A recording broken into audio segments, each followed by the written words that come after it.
On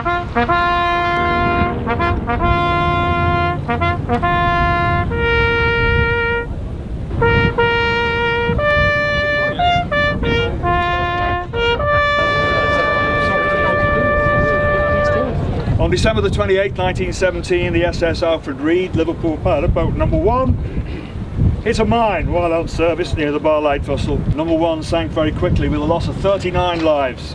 On November 26, 1939, the SS Charles Livingstone, oddly, Liverpool Pilot Boat number 1 again, stranded on Rainsdale foreshore in extremely violent weather conditions.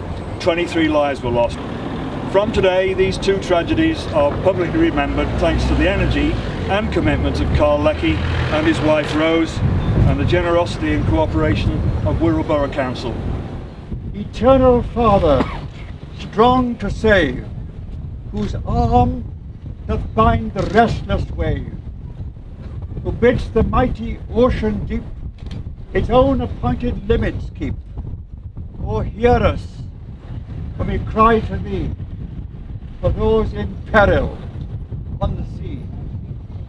I dedicate these plaques. Just pull the flag out of the way, that's it.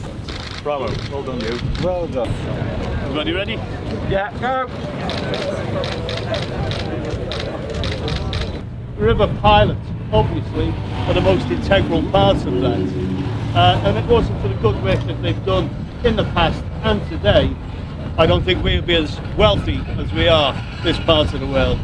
It's been a brilliant project, this, and it's just the end of my dream. I started at Seacombe putting them up, and I always had this little thought I was leaving 2 pilot boats, because I've tried to locate the plaques as near enough to where the incident happened on the river.